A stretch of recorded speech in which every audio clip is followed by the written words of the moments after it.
Hoy hablaremos del lado oscuro de los sueños. ¿Alguna vez despertaste con la sensación de que lo que soñaste no era solo un sueño? Un frío en la piel, una imagen que se repite, un susurro que insiste en recordarte que lo que vistes en la noche guarda un mensaje que aún no comprendes. Dicen que los sueños son puertas hacia otros planos, espejos que nos muestran lo invisible. Pero, ¿qué sucede cuando esa visión no trae luz, sino sombras? Cuando el sueño se convierte en advertencia, en premonición que hiere más de lo que protege, hoy vamos a entrar juntas y juntos al lado oscuro de los sueños y descubrir cómo una premonición puede iluminar nuestro destino o arrastrarnos hasta perder la paz de nuestra propia mente. Desde los tiempos más antiguos, los gitanos, los chamanes y los sabios de todas las culturas entendieron que los sueños no son un mero desecho de la mente, sino un lenguaje extraño, secreto del alma. En ellos, nuestro espíritu viaja, escucha y recibe señales que despiertos no siempre estamos preparados para ver. Un sueño premonitorio no es casual, es una carta que nos lleva desde un plano superior, donde el tiempo no corre en línea recta, sino que todo ocurre a la vez. Allí el mañana ya existe y a veces se filtra en el presente a través de imágenes oníricas. Muchas personas lo han vivido. Soñar con un accidente antes de que ocurra, soñar con alguien que se despide justo a la noche en que muere, soñar con un acontecimiento que después se cumple con exactitud. Son recordatorios de que estamos unidos a una red invisible de energía y destino. Hablaremos cuando la luz del sueño se tiñe de sombras, pero no todos los mensajes traen paz. Cuando la premonición es oscura o dolorosa, el soñador puede quedar atrapado en una especie de prisión mental. El sueño se convierte en obsesión. Cada detalle parece una amenaza, cada coincidencia un recordatorio de que algo malo está por suceder. Aquí es donde aparece el lado peligroso. La mente humana, al no comprender del todo el mensaje, puede llenarlo de miedo y fantasmas propios. El inconsciente, en lugar de ayudar, se convierte en verdugo. Lo que era una advertencia del alma se transforma en ansiedad, en insomnio, en angustia que debilita el cuerpo y la mente. Es como si la sombra del sueño creciera dentro del soñador, robándole la energía vital. Lo que debía ser guía se vuelve carga, y en ese punto no es el sueño el que enferma, es la interpretación equivocada y el miedo lo que destruye la salud mental. Hablemos del arte de escuchar sin caer en el abismo. En la tradición gitana se enseña que todo sueño debe escucharse con respeto, pero no con miedo. El miedo cristaliza la visión, la vuelve pesada, la convierte en maldición autoimpuesta. La clave está en transformar la oscuridad en enseñanza. Si un sueño anuncia peligro, no debemos quedarnos en el terror, sino buscar la lección escondida. ¿Qué debo cambiar en mi vida? ¿Qué vínculo necesita sanar? ¿Qué camino debo evitar o elegir con más claridad? El sueño negativo no busca hundirnos, busca despertar nuestra atención. Cuando el soñador entiende que la visión es solo un espejo simbólico y no una condena, el alma recupera la calma y la premonición deja de lastimar. Ahora, ¿dónde está la frontera entre lo real y lo mental? Lo más delicado ocurre cuando la persona confunde lo onírico con lo real. Allí la mente puede desgastarse intentando evitar algo que tal vez nunca ocurrirá de manera literal. Los símbolos son metáforas, y al interpretarlos como amenazas directas, el soñador se encierra en una espiral de ansiedad. El gran secreto es aceptar que el sueño habla en códigos. No es un enemigo, sino un maestro enmascarado, y cuando la visión es oscura, nos está diciendo: mira allí donde no quieres mirar. Los sueños nos muestran las sombras para que no vivamos ciegos, pero si no aprendemos a descifrar ese idioma, el mensaje se convierte en peso, y el peso en enfermedad. En otras palabras, el lado oscuro de los sueños no está en ellos, sino en nuestra reacción. Una premonición puede salvarnos o puede hundirnos, y la diferencia radica en la fuerza interior con la que recibimos ese mensaje. Si te persigue un sueño doloroso, recuerda, no es tu enemigo, Es una señal de tu alma. Quiere hablarte. Escúchala con calma. Interpreta con sabiduría y nunca dejes que el miedo escriba tu destino. Hay historias que parecen susurradas por los espíritus para recordarnos que el don del ver más allá no siempre es un regalo, sino a veces una carga demasiado pesada para quienes apenas comienzan a vivir. Hoy quiero contarte la experiencia de Juan Manuel, un joven chileno de apenas 17 años. Su vida parecía sencilla, como la de cualquier estudiante de secundaria. Compartía risas con sus amigos, soñaba con terminar el colegio y quizás ayudar a su padre en la joyería familiar. Su madre, sin embargo, llevaba una marca distinta, era vidente. Desde pequeña había leído cartas, interpretando símbolos y recibido sueños que muchas veces se cumplían con exactitud. En el hogar, esa sensibilidad se respiraba como un aire invisible, aunque no todos hablaban de ello. Juan Manuel creció entre dos mundos, el brillo de los diamantes y las piedras preciosas que su padre pulía con paciencia, y las visiones oníricas que su madre murmuraba entre sombras. Nunca pensó que esa herencia también viviría en él, hasta que comenzaron los sueños. Al principio fueron imágenes sueltas, una carretera oscura, el sonido metálico de un frenazo, luces rojas que se apagaban en la distancia. Juan Manuel despertaba sudado, con el corazón acelerado. Su madre lo escuchaba en silencio y le decía: «Pon atención, hijo, los sueños no mienten». Pero él, con la rebeldía propia de los 17 años, se reía nervioso, intentando convencerse de que solo eran pesadillas. La segunda noche volvió a soñar, esta vez más claro.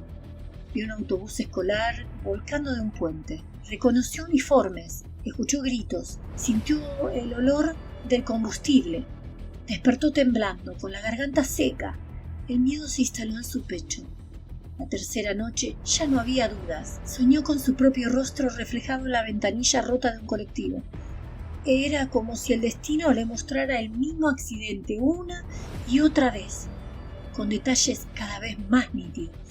Durante el día Juan Manuel comenzó a ver señales en todas partes. El ruido del motor lo sobresaltaba. Evitaba salir con sus amigos por miedo a que ocurriera algo. No dormía, no comía. En el colegio sus profesores lo notaron disperso, incapaz de concentrarse.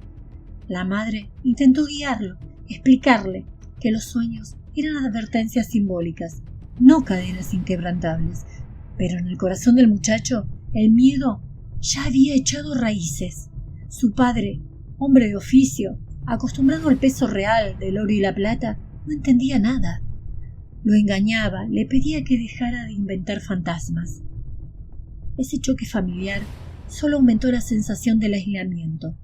Juan Manuel empezó a creer que nadie podía salvarlo, que estaba condenado a vivir lo que había visto. Cada vez que cerraba los ojos, el accidente se repetía. Era un bucle interminable que lo estaba consumiendo. Una tarde, al volver del colegio, vio pasar un autobús frente a su calle.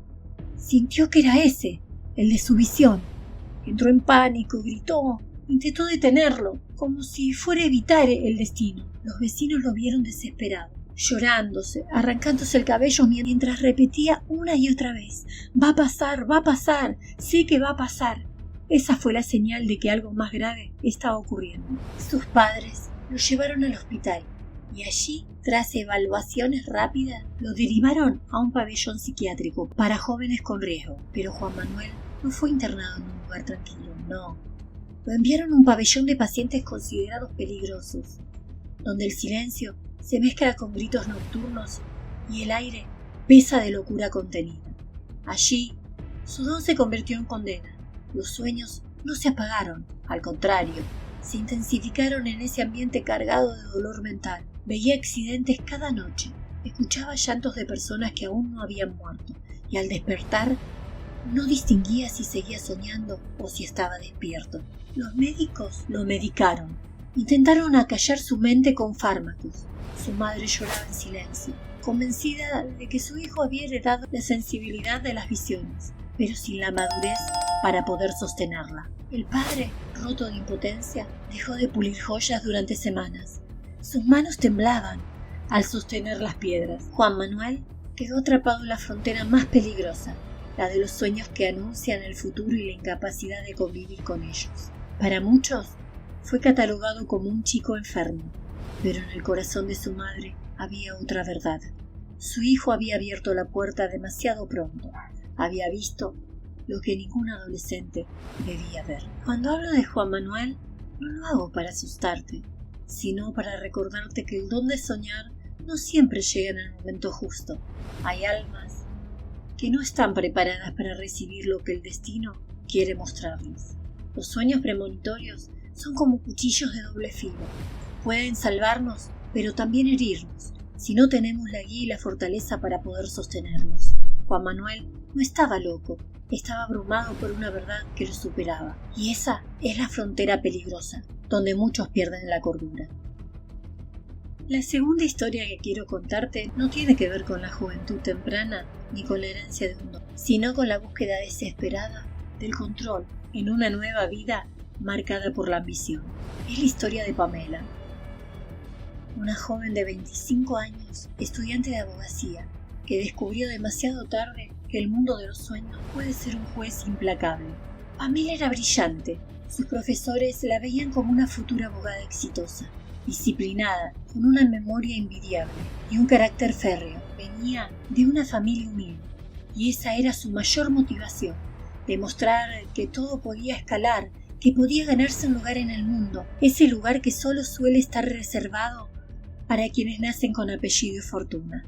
Pero la noche no perdona, y en las sombras de su propio inconsciente algo empezó a reclamarle. La primera vez que soñó con él, pensó que se trataba de un simple eco de su estrés, un hombre de traje negro, sin rostro, parado frente al tribunal donde ella imaginaba litigar en el futuro. No hablaba, no se movía, solo estaba allí, quieto, observándola. Al despertar, sintió un nudo en el estómago, pero lo desechó como un malestar pasajero. La segunda vez, el hombre volvió a aparecer. Esta vez llevaba en sus manos un reloj de arena, y la arena corría rápido, demasiado rápido. Pamela lo interpretó como un recordatorio de que debía esforzarse más, de que el tiempo se le escapaba entre exámenes y libros. Pero en el tercer sueño, el hombre se acercó, y aunque no tenía rostro, Pamela juraba que podía sentir una mirada perforante. El reloj se había vaciado, y al darse vuelta, vio a su madre, a su padre, a sus hermanos, todos dentro de un ataúd.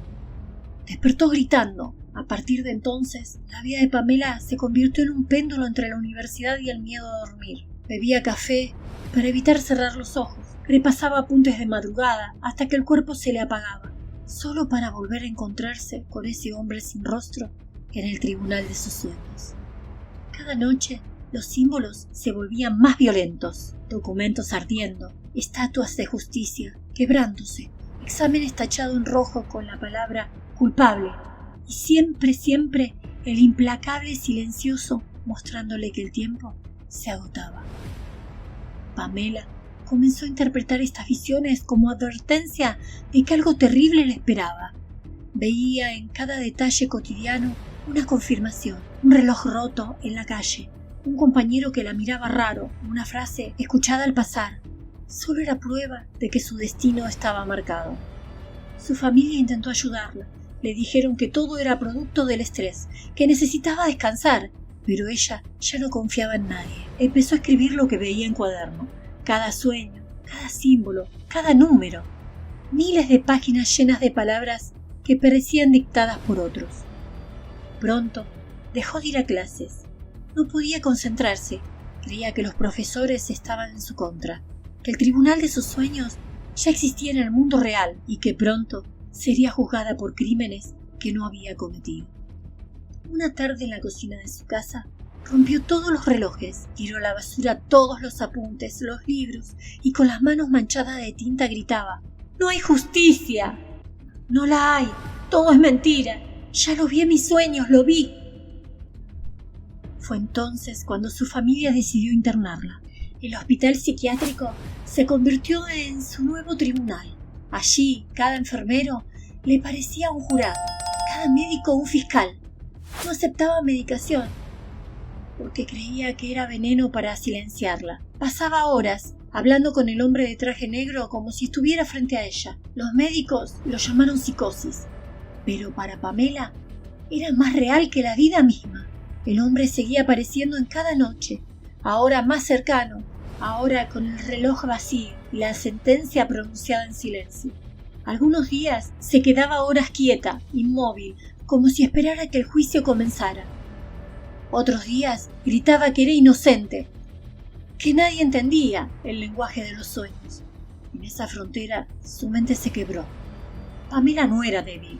Su mente era tan poderosa que la llevó a destacar en sus estudios, pero también tan vulnerable que se perdió en el laberinto de sus sueños, de sus propias visiones. Lo que comenzó como advertencia simbólica terminó devorándola, porque no supo poner distancia entre lo real y lo onírico. Su historia nos enseña que cuando los sueños se convierten en juez, jurado y verdugo, la mente no siempre resiste. Allí donde lo invisible se confunde con lo cotidiano, ahí nace la locura. Pamela fue víctima de su obsesión por controlar lo incontrolable. Los sueños no son condena, son lenguajes, pero cuando se interpretan como sentencia, pueden romper hasta la mente más brillante. La última historia que quiero compartirle es la de Noemí, una mujer de 33 años, cuya vida se vio atrapada en el filo más oscuro entre lo onírico y lo real. Su historia comienza con un sueño y termina en un lugar donde los barrotes no son de hierros, sino de mentes quebradas. Noemí llevaba una vida tranquila, era empleada administrativa. Vivía sola en un pequeño departamento y disfrutaba de pasar tardes enteras en cafés con su computadora. No destacaba por lo excéntrico, ni por lo raro, hasta que comenzó a soñar con lo mismo, una y otra vez. Soñaba con un centro comercial, gente entrando y saliendo, niños corriendo con globos, familias comprando regalos, pero de repente todo se teñía de caos, un estruendo, humo espeso, vidrios cayendo como lluvia cortante, gritos, confusión, silencio. Y ella, siempre allí, testigo de cada escena. La primera vez pensó que era producto del cine o de alguna noticia que había leído. La segunda ya le pareció extraño, pero cuando el sueño se repitió por quinta, sexta, 10ª vez, con los mismos detalles exactos, comenzó a temblar. Desesperada, Noemí empezó a hablar de ello. Publicó en redes sociales largas advertencias. «Va a pasar en un shopping. Veo humo, veo gente herida», escribió en foros y en Reddit, compartiendo cada detalle con la esperanza de que alguien la tomara en serio. Mandó mensajes a chats desconocidos, incluso a números desconocidos, suplicando a que la escucharan. Pero nadie lo hizo.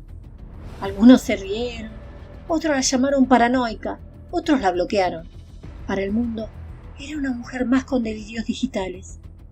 Pero para ella era una carga insoportable. Sabía que el sueño no era una ficción, sino una advertencia. Cada día que pasaba sin ser escuchada, aumentaba más su angustia. Se aisló, dejó de trabajar, pasó las noches pegada a la pantalla escribiendo como si pudiera evitar el destino con palabras. Y entonces sucedió. Un estallido real, en un centro comercial muy parecido al de sus sueños. Noemí lo vio en las noticias, con lágrimas en sus ojos. Los mismos pasillos, las mismas vitrinas, la misma nube de humo, todo igual. Para ella no fue sorpresa, sino confirmación. Pero para el mundo fue otra cosa. Sus mensajes estaban allí, publicados en foros y redes, advirtiendo lo que pasaría. Y eso levantó sospechas. La policía no vio a una vidente, ni a una mujer sensible. Vieron a alguien que sabía demasiado. La acusaron de estar involucrada y de haber planeado lo que había anunciado. No importaron sus lágrimas ni sus súplicas. La llevaron esposada, como si hubiera cometido un crimen. Los jueces no encontraron pruebas concretas de participación, pero los psiquiatras aseguraron que Noemí estaba en estado de psicosis. Los medios la pintaron como la loca que predijo la tragedia, y así, en lugar de cárcel común, fue enviada a un neuropsiquiátrico. Allí, entre paredes blancas y cerraduras pesadas, Noemí terminó usando un chaleco de fuerza. No porque fuera violenta, sino porque no dejaba de gritar su verdad, que lo soñó, que lo vio antes, que intentó avisar. Su insistencia era tan fuerte que para los médicos no era más que un delirio recurrente. En las noches, sentada en el rincón de su habitación, repetía una y otra vez: «Se los dije, nadie escuchó, se los dije». Y aunque el mundo entero la consideraba una enferma, en su interior sabía que había visto lo inevitable, que los sueños la castigaron con una verdad imposible de soportar.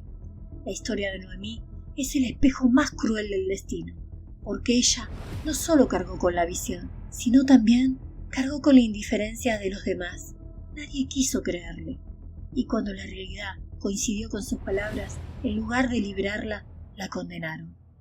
Su tragedia no fue el sueño, ni siquiera la visión cumplida, sino el silencio de un mundo que no sabe escuchar a las almas sensibles. Ella terminó encerrada, atrapada en un hospital de sombras, pero lo más doloroso es que en su corazón no había mentiras, solo un grito desesperado que nunca fue atendido. Y así Noemí nos recuerda que el don de soñar puede ser también una maldición, y que el lado oscuro de las premoniciones no siempre está en lo que anuncian, sino en la soledad de quien se atreve a contarlo. Hoy recorrimos juntos 3 caminos distintos, 3 vidas marcadas por un mismo misterio, el poder de los sueños premonitorios. Vimos a Juan Manuel, un joven que no pudo sostener la carga de sus visiones y terminó atrapado en un pabellón de sombras.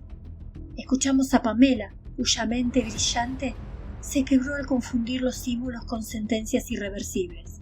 Y conocimos a Noemí, que gritó su verdad al mundo, pero nadie la escuchó, y su don terminó convertido en condena.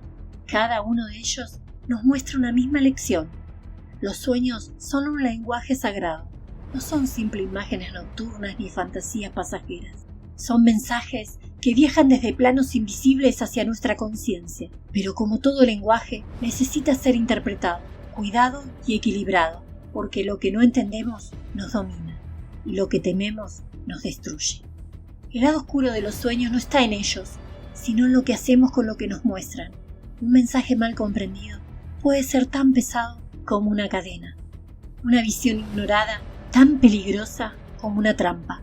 Por eso, mi consejo es que cuando recibas un sueño extraño, no te quedes en el miedo. Observa, respira, interpreta con calma y busca siempre la enseñanza que hay detrás. Si llegaste hasta aquí, quiero agradecerte por abrir tu corazón y tu mente.